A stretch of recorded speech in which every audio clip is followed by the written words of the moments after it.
Halo, assalamualaikum warahmatullahi wabarakatuh. Ketemu lagi di video ini, kita akan bahas SKB Pedagogik. Materi yang akan kita bahas fokus pada perancangan dan pelaksanaan pembelajaran. Nanti di akhir soal atau di akhir 10 soal yang saya share, akan saya beri satu soal. Kalian bisa jawab di kolom komentar dan akan kita bahas di video selanjutnya. Oke, langsung saja. Ini dia soal nomor 1. Faktor-faktor yang mempengaruhi kualitas komunikasi pembelajaran adalah, kata kunci yang pertama adalah komunikasi. Kalau yang namanya komunikasi harus ada pelakunya, yaitu komunikator dan komunikan.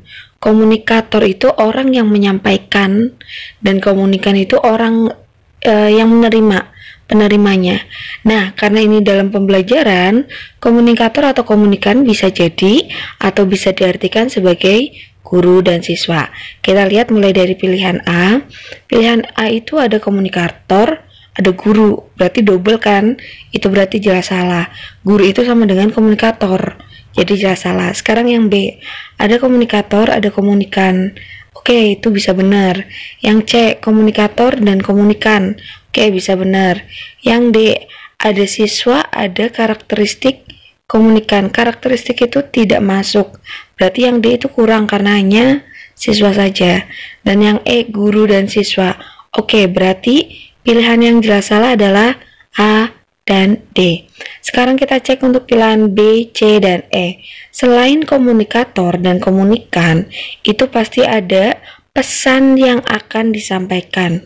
Pesan yang akan disampaikan di sini berarti materi ajar. Oke, semuanya juga ada materi ajar. B, C, dan E ada materi ajar. Berikutnya, tujuan pembelajaran juga harus ada. Udah kelihatan, jawaban yang paling tepat adalah B. Komunikator, komunikan, materi ajar, tujuan pembelajaran, dan juga ada strategi penyampaian atau strategi pembelajaran.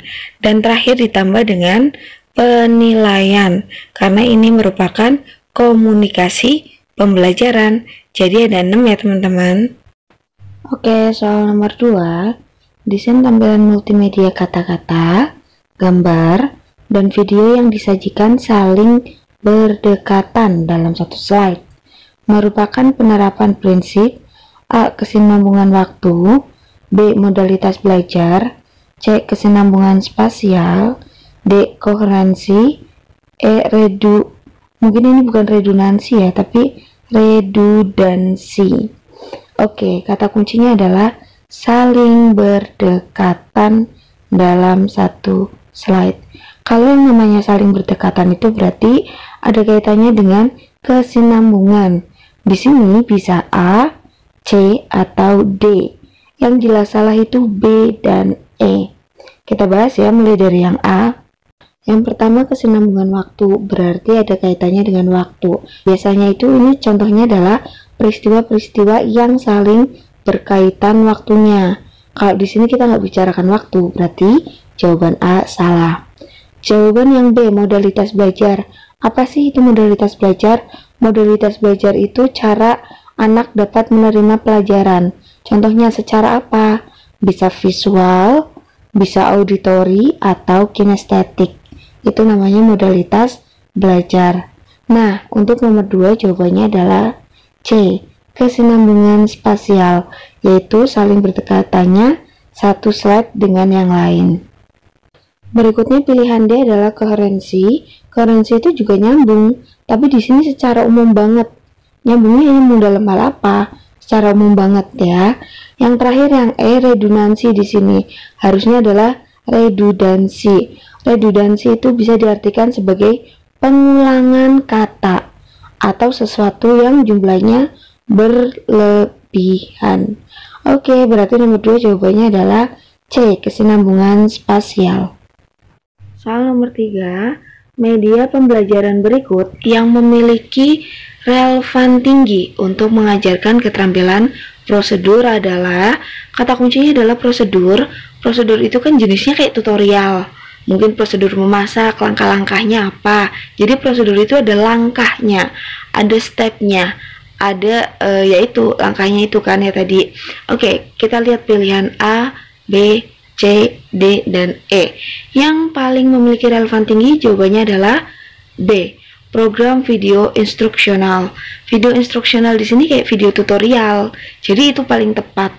Walaupun A, C, D, E itu juga bisa dipakai untuk keterampilan prosedur, tapi pertanyaannya kan yang relevannya paling tinggi. Kalau yang A, relevan tingginya kalau untuk materi bahasa Inggris adalah recount, cara menceritakan atau naratif. Yang ada dongeng itu pakainya media berseri, jadi mengurutkan cerita.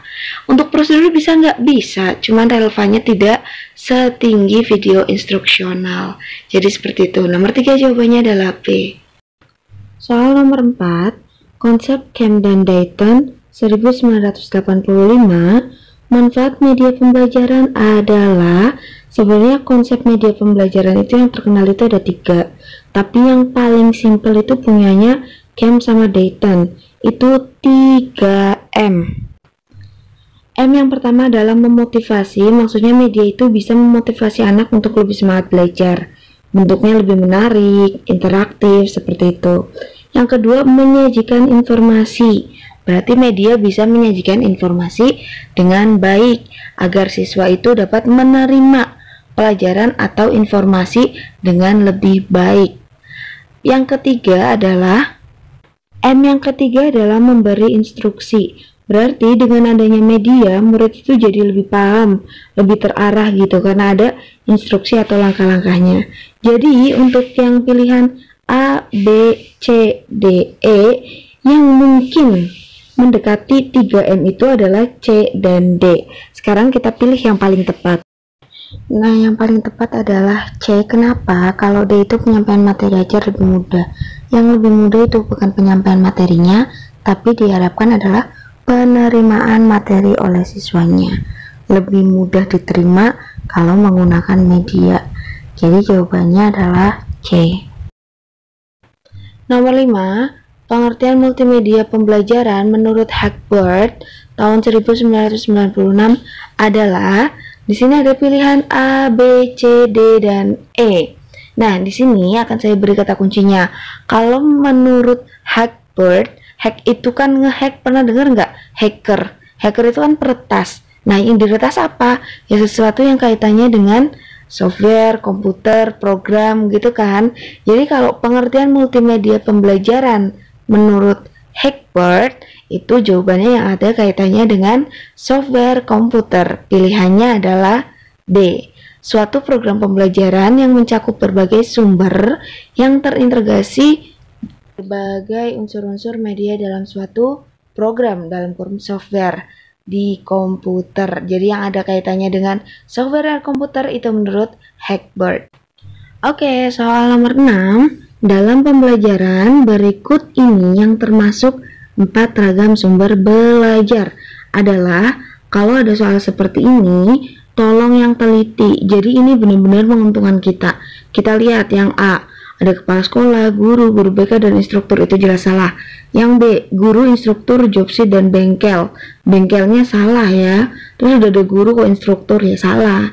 Yang D, guru, media pembelajaran, buku, dan lingkungan belajar. Nah, jawaban yang C adalah jawaban yang paling tepat. Kita lihat yang D, alat peraga, guru, buku paket pelajaran, dan LKPD. LKPD-nya itu yang salah. Yang E, instruktur, buku, jobseat, dan peralatan praktik. Nah, ini juga salah ya. Jadi, jawaban yang paling tepat adalah C. Lanjut, nomor 7. Pak Husen, guru seni musik di SMP, akan menerapkan strategi mendemonstrasikan dengan media untuk pembelajaran keterampilan bermain gitar teknik holding pick. Namun, sayangnya tangan jari tangan kanannya sedang cedera. Menurut saudara, menurut teman-teman nih, jenis media apa sih yang dipilih oleh Pak Hasan yang paling relevan? Nah, di sini kata kuncinya adalah demonstrasi. Ya udah, bentuknya kalau media cetak jelas salah ya. Yang A salah.